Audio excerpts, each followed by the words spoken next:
Hello everyone. Well आपने year and cell या Christmas cell के बारे में तो सुना ही होगा गाइस।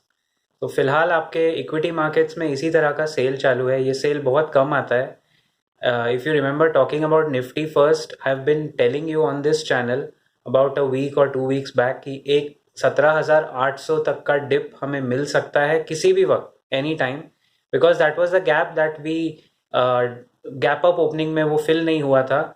तो 17,800, so you have to look at the closing for Monday and Tuesday. If somehow Nifty manages to close above 17,800, जो एक बहुत इम्पॉर्टेंट सपोर्ट लेवल है, अगर उसके ऊपर निफ्टी क्लोज करता है और वहां से if it closes above 18,000 again, then आप समझो दैट ये हेल्दी करेक्शन एक तरह से खत्म हो गया। लेकिन if at all Nifty goes below 17,800 तो शायद और पेन मार्केट में दिख सकता है। These are equity markets, it's the nature of the market. आपका इमोशन मार्केट के मूवमेंट के साथ चेंज नहीं हो, इसीलिए हम सही लेवल पे एवरेजिंग करते हैं और रेगुलर एसआईपी की always we guide for SIP, because SIP से बेटर कोई मोड नहीं होता और पोजिशनल ट्रेड में एवरेजिंग से बेटर कोई स्ट्रैटेजी नहीं होती। लेकिन बहुत सारे इन्वेस्टर्स में देखता हूँ, when I talk, when I listen, बहुत जल्दी एवरेज कर लेते हैं। एवरेजिंग लेवल्स कंफर्म किए बिना, एवरेजिंग का भी एक तरीका होता है। If you have taken a position और आपका स्टॉक 30% डाउन है, तब उसमें सेंस बनता है एवरेज करने का 30 या 35% डाउन, और अगर वो ट्रेंड रिवर्स कर रहा है तो इस पे एक अलग कभी चर्चा करेंगे। What are the current levels, what are the correct levels of averaging. फिलहाल मैं आपको 3 स्टॉक्स बताता हूं जो अपने 200 डे एक्सपोनेंशियल मूविंग एवरेज के आसपास घूम रहे हैं। And the moment these 3 stocks give a closing above 200 day exponential moving average, वो बहुत इंपॉर्टेंट माना जाता है। उसके नीचे स्टॉक अगर गिरता जाए तो उसमें ब्रेकडाउन आ जाता है और गिरावट आती है। And if it closes above 200 day exponential moving average, तो उसमें एक ट्रेंड रिवर्सल के साइंस बन सकते हैं if the stock is in up trend. तो पहला स्टॉक है हमारे बाजार का बादशाह, Reliance industries.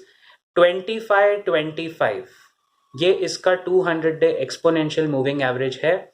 It's a Christmas sale out there, अच्छे लेवल पे अवेलेबल है। 2525 के ऊपर अगर क्लोजिंग देने लगे for 3 consecutive days, that means Reliance में ट्रेंड रिवर्सल के चांसेस सबसे स्ट्रांग बन सकते हैं if the momentum shifts on the Nifty.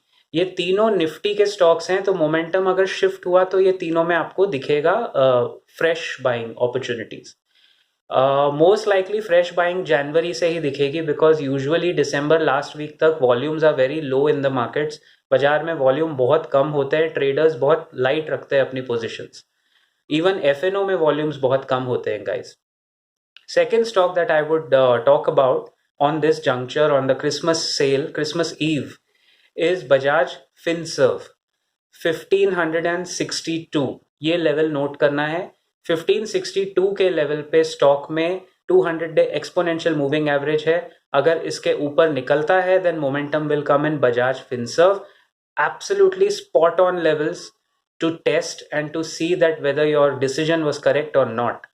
And the third stock that I'm talking about, it's actually H D F C limited and T C S. मेरे पास दो हैं, लेकिन मैं फिलहाल टी सी एस की बात करूंगा क्योंकि आईटी सेक्टर नैस्डैक में इतना ज़्यादा गिरावट होने के बाद भी, इफ़ यू नोटिस, इन्फोसिस गिर रहा था लेकिन T C S has held on to its position.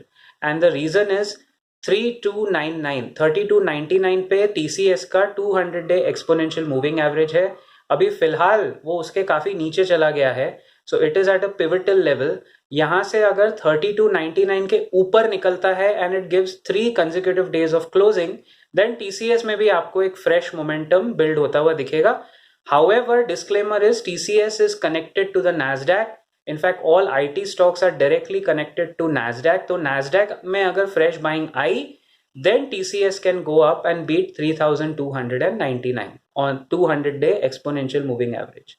तो ये 3 स्टॉक्स है, ये क्रिसमस सेल में अवेलेबल है गाइस। मेसी ने तो अर्जेंटीना के लिए वर्ल्ड कप जीता है। अगर आप अपने पोर्टफोलियो के लिए वर्ल्ड कप जीतना चाहते हो तो सबसे पहले तो विजन लॉन्ग टर्म रखिए जो अर्जेंटीना का था।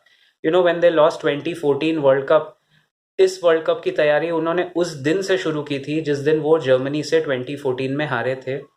And we have been tracking that team as a football fan also. और मुझे लगता है बहुत कुछ सीखने को है. There is lot of similarity in investing also. इसीलिए विजन लॉन्ग टर्म रखिए. अगर पोजिशनल ट्रेड भी लेते हो तो कम से कम 3-4 महीने का ट्रेड लीजिए इस माहौल में जहां आपको गेन्स मिल सकते हैं. Standard disclaimer, all stock ideas on this channel are my personal opinion. कभी भी कोई भी पोजीशन लेने के पहले please do consult your registered financial advisor and then take a call. I wish you good luck. I'll see you around in the next video very soon. Till then, keep profiting, guys.